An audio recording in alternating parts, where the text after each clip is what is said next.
हमारे खास मुलाकात कार्यक्रम में आज हमारे साथ खास मेहमान कवि साहित्यकार श्री हनुमान प्रसाद विजयवर्गीय। श्री हनुमान प्रसाद विजयवर्गीय सामाजिक सेवाओं से भी जुड़े हुए हैं और साथ ही ये अपनी काव्य यात्रा भी इन्होंने काफ़ी वर्षों से शुरू की हुई है। आज ये हमारे स्टूडियो में पधारे, इनसे जानेंगे इनकी शिक्षा दीक्षा के बारे में और साथ ही जानेंगे कि इन्होंने काव्य यात्रा कब से प्रारंभ की। आइए बात करते हैं हनुमान प्रसाद विजयवर्गीय जी से।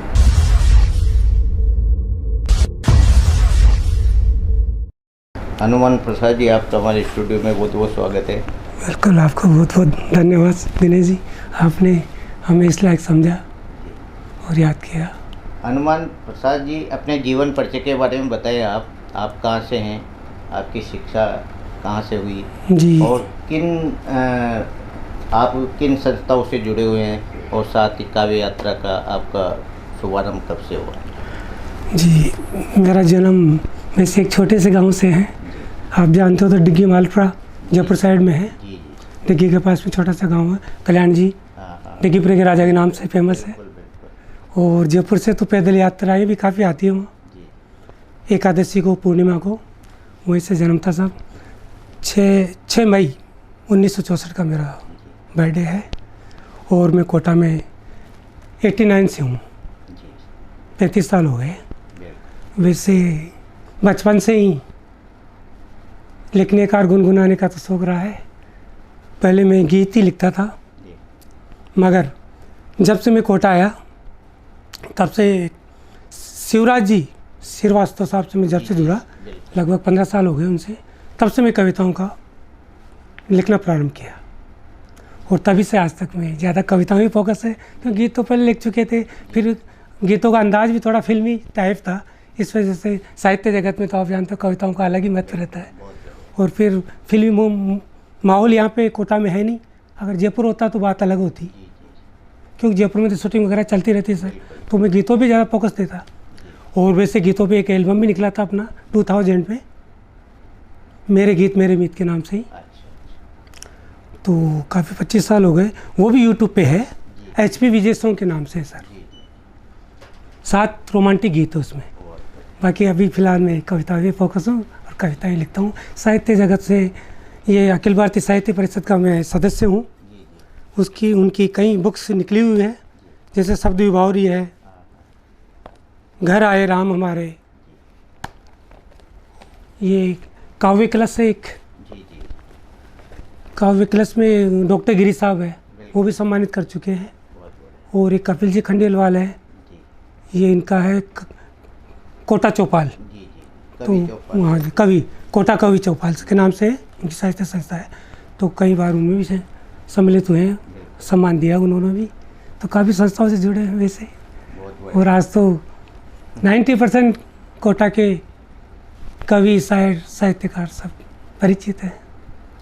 जब आप कोटा में आए सर, तो उस समय आपने कई काव्य गोष्ठियों में भाग भी लिया होगा, तो उस समय कैसा आपको महसूस हुआ पहली बार जब आप काव्य गोष्ठी? जी, पहली बार जब गए तो थोड़ा असमंजस तो रहता है, डर सा रहता है, भय सा रहता है कि रचनाएँ कैसी है, कैसी पसंद आएगी। सब लोग आप जानते हो एक से बढ़कर एक अंदर रहते हैं कवि ऑलरेडी, तो थोड़ा डर तो रहता ही है, लेकिन फिर भी अच्छा रेस्पॉन्स मिला। शुरू में मैंने गीत ही सुनाए, बाद में धीरे धीरे कविताएं लिखते गए तो कविताएं सुनाते आए। बाकी भारतीय हिंदू समिति से जुड़े हुए हूँ। पहले राजेश कृष्ण जी बिरला साहब उनके अध्यक्ष थे। यहाँ कोटा में कई साहित्यकार से आपका जुड़ाव रहा होगा, किन किन साहित्यकारों का आपकी लेखनी पर प्रभाव मिला देखने को? मेरे वैसे धार्मिक गुरु तो अलग है, लेकिन आध्यात्मिक गुरु जी मेरे शिवराज जी श्रीवास्तव साहब भी हैं। उन्होंने मुझे कविताओं के लिए प्रेरित किया और भारतीय हिंदू समिति से जोड़ा सब। वही हर महीने या महीने में 2-3 बार गोष्ठियाँ हुआ करती थी। हर संडे होती है वैसे, तो उसमें मैं सम्मिलित हुआ। तो काफ़ी लोग, जैसे कोटा के तो काफ़ी लोग हैं, सब किन किन का नाम बताऊँ? बहुत लंबी लिस्ट है। हाँ, बाकी जैसे अखिल भारतीय साहित्य परिषद से जुड़े तो उस टाइम ये अभी रामेश्वर जी रामू भैया भी हैं, बिल्कुल और ये योगीराज योगी साहब है, हरिहर साहब है, विष्णु जी हरिहर, बिल्कुल। मयंक साहब है, गौतम साहब हैं, काफ़ी लोग हैं साहब, काफ़ी लिस्ट है, किसी का नाम बताऊँ काफ़ी लोग जानते हैं। साहित्यकारों का कुंभ है देखा जाए। हाँ कुंभ है साहब, बिल्कुल। बिल्कुल। हाड़ौती में कमी नहीं सब कवियों की, शायरों की। हनुमान प्रसाद जी, कोई आपकी कविता हो जो या गीत हो दर्शकों को सुनाए। मंदिर में विराजे राम लला, टेंटों से मिली विदाई है, आज अयोध्या में देखो फिर से दीपावली आई है। मंदिर में विराजे राम लला, टेंटों से मिली विदाई है, आज अयोध्या में देखो फिर से दीपावली आई है, आज अयोध्या में देखो फिर से दीपावली आई है। झूम उठी है भारत माता, झूम उठे सब भारतवासी, झूम उठे हैं अंजनी लाला, अयोध्या लौटे जो वनवासी। झूम उठी है सृष्टि सारी, झूम के खुशियाँ मनाई है, आज अयोध्या में देखो फिर से दीपावली आई है। मंदिर में विराजे राम लला, राम विराजे हैं तो एक दिन राम राज भी आएगा, राम विराजे हैं तो एक दिन राम राज भी आएगा, हंस चुगेगा फिर से मोती, कौआ घुन ही खाएगा, हिंद बनेगा गुरु विश्व का, हिंद बनेगा गुरु विश्व का, ऐसी अलख जगाई है, आज अयोध्या में देखो फिर से दीपावली आई है।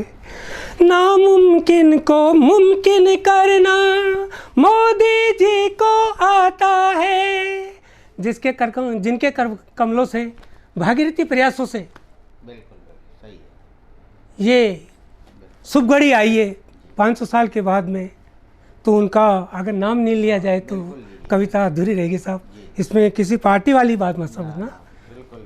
नामुमकिन को मुमकिन करना मोदी जी को आता है, साम दाम दंड भेद से उनका वर्षों पुराना नाता है, सेहरा बंधा जो सर पे उनके, सेहरा बंधा जो सर पे उनके, बाबर की रूह जलाई है, आज अयोध्या में देखो फिर से दीपावली आई है।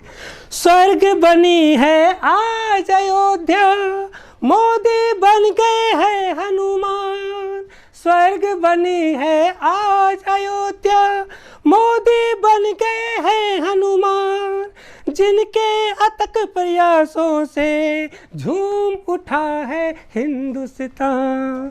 कलयुग का जैसे अंत आ गया, गौर कीजिएगा, कलयुग का जैसे अंत आ गया, त्रेता से खुशियाँ छाई है, आज अयोध्या में देखो फिर से दीपावली आई है। राम विराजे मंदिर में विराजे राम लला, टेंटों से मिली विदाई है, आज अयोध्या में देखो फिर से दीपावली आई है, आज अयोध्या में देखो फिर से दीपावली आई है।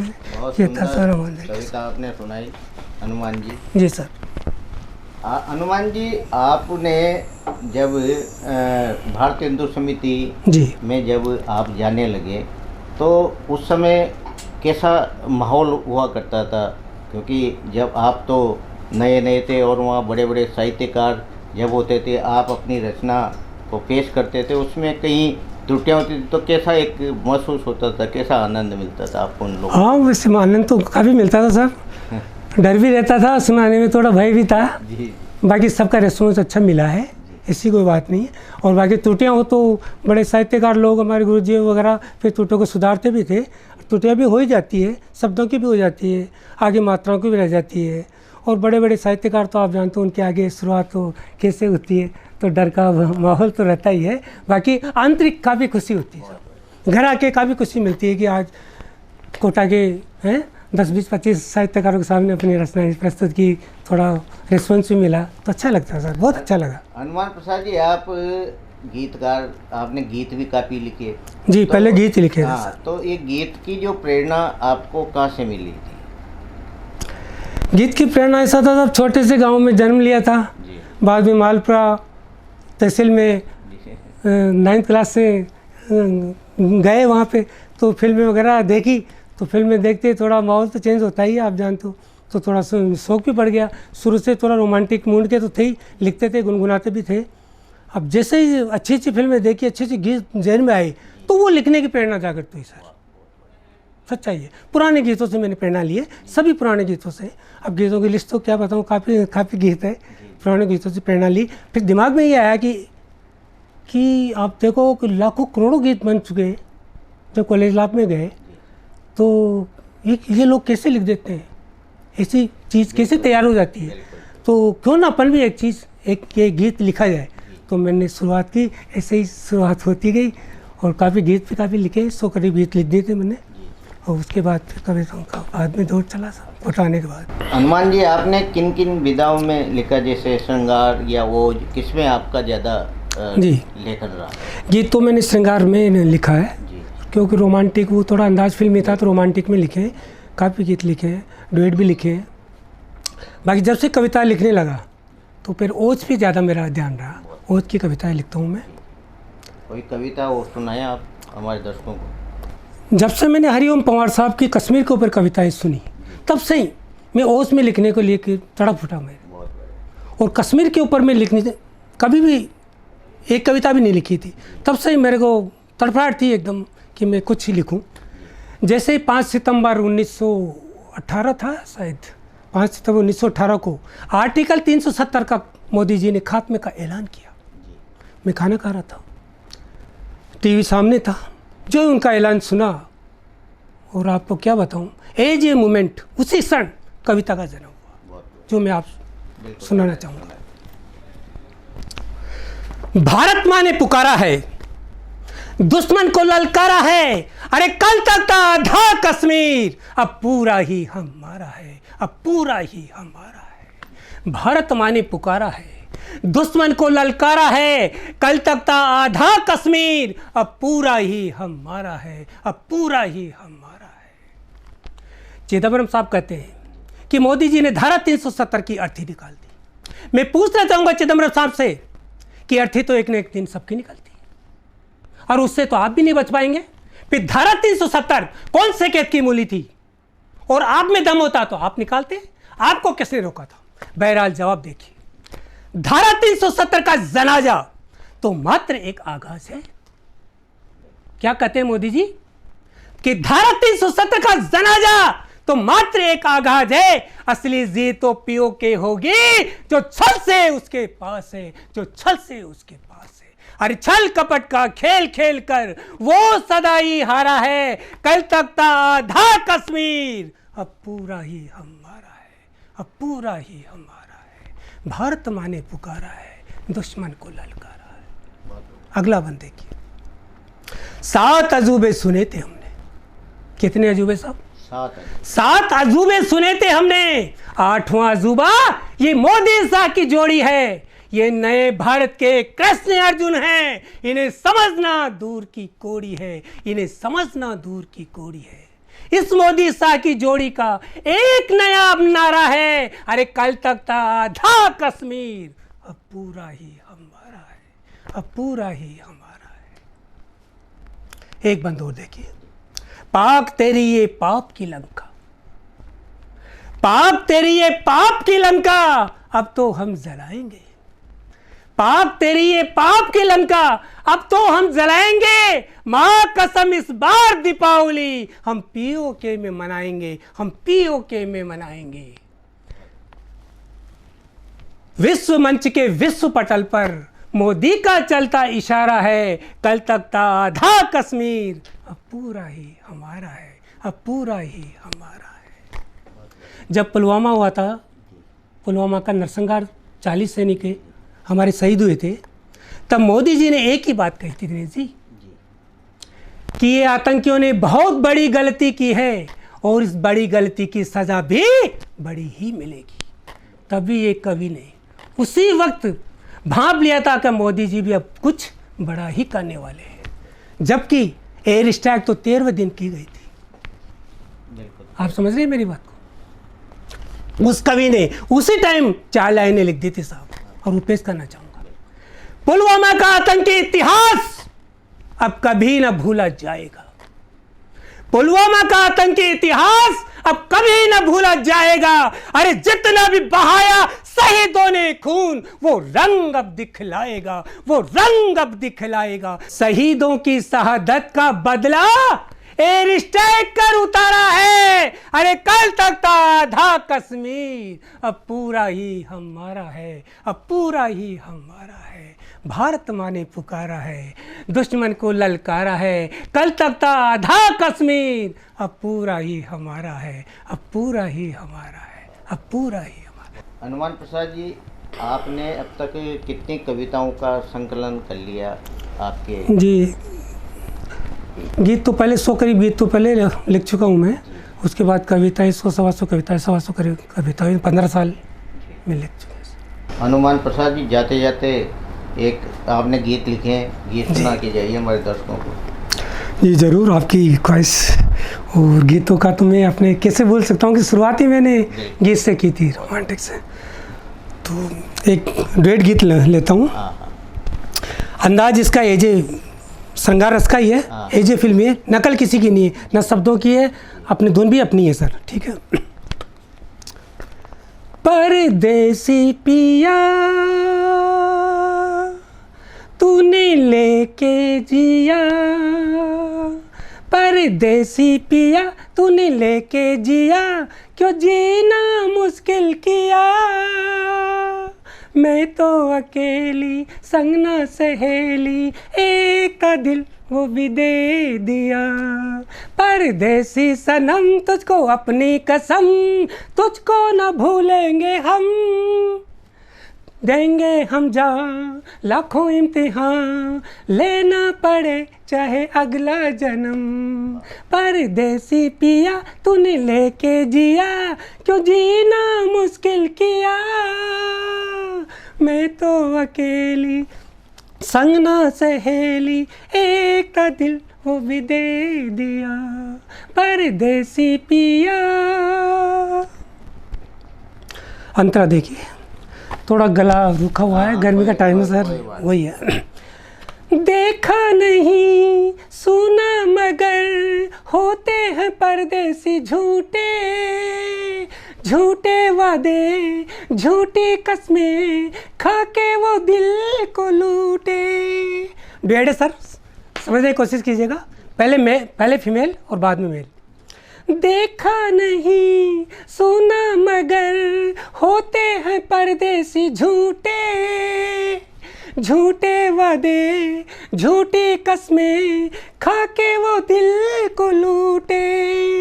जवाब देखिए, उनमें से हम नहीं सनम, लेना चाहे तुम आजमा, अपने प्यार की है गवाह ये ज़मीं वो आसमां।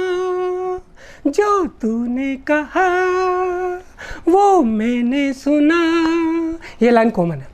जो तूने कहा वो मैंने सुना, लो दिल ने भी मान लिया। मैं तो अकेली संग ना सहेली, एक का दिल वो भी दे दिया। परदेसी पिया।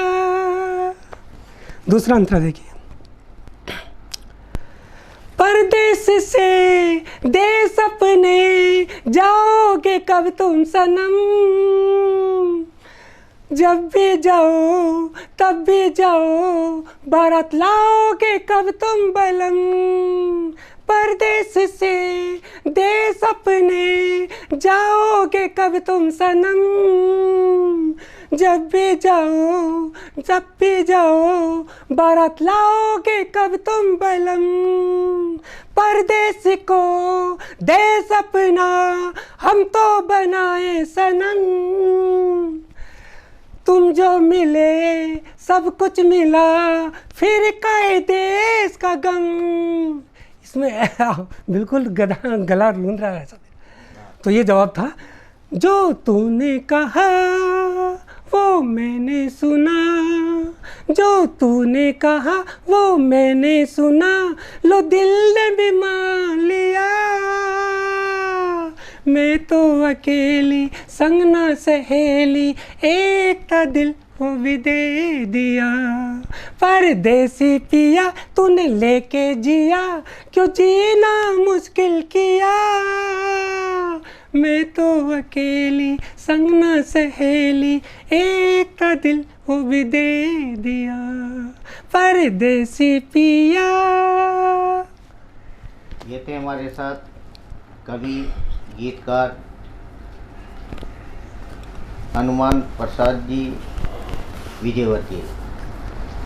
इन्होंने अपनी औज की कविताएं भी आप तक पहुंचाई और इनका मानना है आगे भी अपनी काव्य यात्रा जारी रखेंगे। बहुत जल्दी इनका काव्य संकलन की एक पुस्तक भी शीघ्र प्रकाशित होगी, ऐसा इनका कहना है। आज ये हमारे स्टूडियो में पधारे, बहुत बहुत आपका बहुत बहुत धन्यवाद नीरज जी। जय हिंद, जय भारत।